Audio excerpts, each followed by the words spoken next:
raha nova toe-tsaina dia ianareo mpitatrana sy mpitondra ny firenena ary indrindra ianareo mpikirakira politika eto Madagasikara no voalohany indrindra voatondro tokony hiova toe-tsaina. Satria ny antony, ianareo no mitondra ary mitantana ny fananam-bahoaka, ny fananam-pirenena.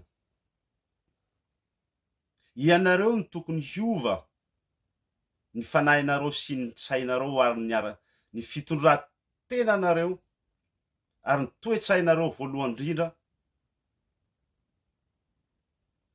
eto amin'ny firenena. Satria ny antony dia zao, matetika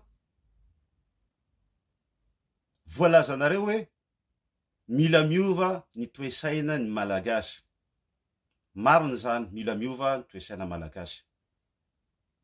Nefa kosa aoka tsy ho ny malagasy irery ihany, vahoaka malagasy irery ihany no voatondro amin'izay fiovana toe-tsaina izay, fa ny tena ilaina ianareo mpitondra, ianareo mpitantana, ianareo eo am-pahefana, ianareo mitondra ny firenen'ny bahoaka ary mitondra ny firenen'ny malagasy sy ny harenan'ny malagasy amin'izao fotoana izao. Indrindra ny teo aloha, zay efa nanao fitondrana, efa nandray anjara teo fitondrana, zatra ny valapatra tamin'ny tanàna lava, ianareo no tokony hiova voalohany indrindra ary ianareo no takinan'izay le fiovana toe-tsaina izay.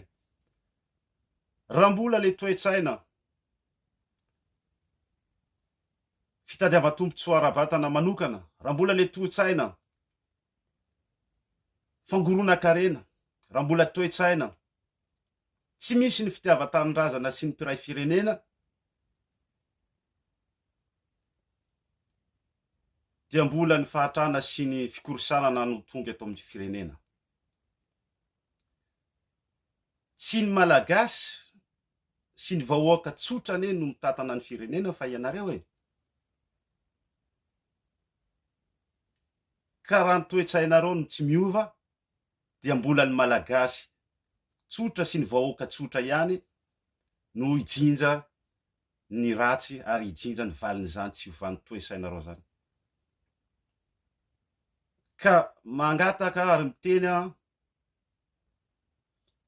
matetika eninay